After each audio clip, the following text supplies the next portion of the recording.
My dear friends, my dear masters and my dear gods. యోగ కర్మసు కౌశలం. యోగం అంటే ఏందయ్యా అంటే నువ్వు చేసే కర్మలో కౌశల్యం చూపించు, అదే యోగము. నువ్వు సితార్ వాయిస్తుంటే బాగా సితార్ వాయించు, తబలా వాయిస్తుంటే బాగా తబలా వాయించు.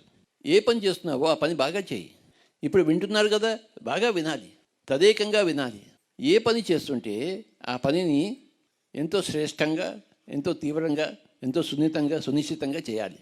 అదే యోగము అని చెప్పబడుతుందని భగవద్గీతలో చెప్పారు. యోగ కర్మసు కౌశలం. నువ్వు చేసే కర్మలో కౌశల్యం చూపించడమే యోగము. నువ్వు మాట్లాడుతున్నావు అనుకో, మాట్లాడటంలో కౌశల్యం చూపించు, నీ యొక్క నిపుణత చూపించు. నువ్వు రాస్తున్నావు అనుకోండి, బాగా రాయి. వంట చేస్తున్నావు అనుకోండి, బాగా వంట చేయి. నిన్న తిట్టిన తిట్టు ఇవాళ తిట్టద్దు, కొత్తగా తిట్టు. నిన్న తిట్టిన తిట్టి ఇవాళ తిట్టావు అనుకో, వాడికి బోర్ కొడుతుంది. ఏమైనా నిన్న తిట్టిన ఇదే తిట్టి ఏది కొత్తగా తిట్ట అంటాడు వాడు. నీ తిట్టడం అసలు నైపుణ్యం చూపించవయ్యా, నేను ఎంజాయ్ చేస్తా అంటాడు. ఏ పని చేసినా కొత్తగా చెయ్యి, ఇంకొంచెం నైపుణ్యతో చెయ్యి. ఏ పని చేసినా సరే ఆ ఇంకొంచెం నైపుణ్యం చూపించడాన్ని ఏమంటారంటే యోగము అంటాము. యోగ కర్మసు కౌశలము. చేసే కర్మలో కౌశల్యం చూపించడమే యోగము. ఏదో పని చేస్తూనే ఉంటాం కదా మనం. మాట్లాడడము, వినడము, ఆలోచించడము, చూడడము, చేయడం, ఏదో చేస్తుంటాం.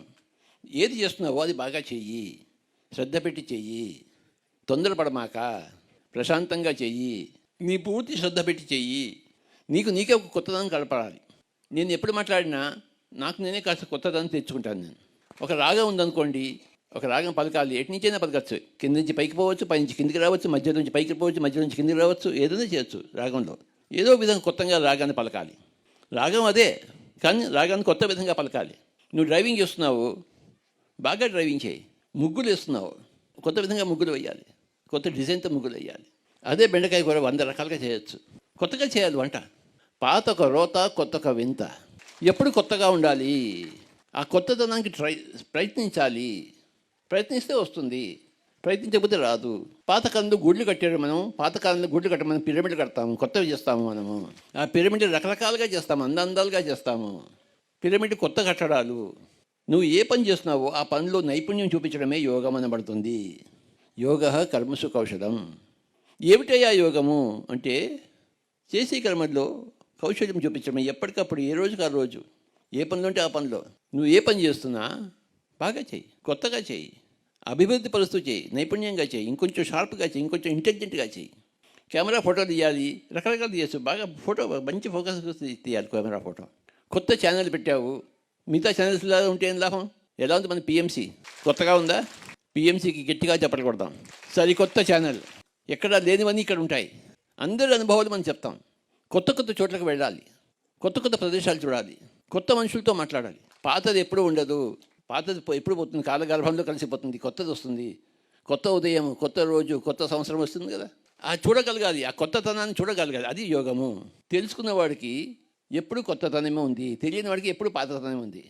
ఆ తెలుసుకోవడంలో తేడా ఉంది, పరిస్థితుల్లో తేడా లేదు, తెలుసుకోవడంలో తేడా ఉంది. తెలుసుకుంటే మోక్షము, తెలియకపోతే బంధము. తెలుసుకుంటే జ్ఞానము, తెలియకపోతే అజ్ఞానము. తెలుసుకుంటే ఆనందము, తెలియకపోతే దుఃఖము. గాలి వీస్తోంది, ఇందాకటి గాలి ఇప్పటి గాలి ఒకటేనా? అదే గాలి అంటావా? అదే గాలి, కానీ కొత్తగా వీస్తోంది. కొత్తదనాన్ని చూడాలి మనం. ఇంకా జీవితంలో దుఃఖం ఎందుకు ఉంటుంది? దుఃఖం ఎందుకుంది? మనం కొత్తదనాన్ని చూడటం లేదు, ఉన్నా కూడా చూడటం లేదు. చూసే చూపును బట్టి చూడబడేది ఉంటుంది. చూసే చూపు ఎలా ఉండాలి? ఒక యోగి చూసినట్టు ఉండాలి, ఒక రోగి చూసినట్టు ఉండకూడదు. రోగి ఎప్పుడు పాతదే చూస్తాడు, యోగి ఎప్పుడు కొత్తదే చూస్తాడు. ప్రాపంచికత, ఆధ్యాత్మికత అంటే చూపులో మార్పే. చూపు మార్పు చేస్తే నువ్వు ప్రాపంచంలో ఆధ్యాత్మిక వస్తావు. నువ్వు ఎక్కడున్నావో అక్కడే ఉండి నీ చూపును మార్చుకోవాలి. పరిస్థితులను మార్చడం కాదు, చూపును మార్చుకోవాలి. పరిస్థితుల్లో మార్పును కోరుకున్నవాడు ప్రాపంచికుడు, చూపులో మార్పును కోరుకుంటున్నవాడు ఆధ్యాత్మికుడు. చూపు మారితే ఆధ్యాత్మికత, నీ దృక్కోణం మారితే ఆధ్యాత్మికత, అందరినీ అర్థం చేసుకునే తీరు మారితే అది ఆధ్యాత్మికత. తెలుసుకుని చేయాలి, అది యోగం అని తెలుసుకుని చేయాలి.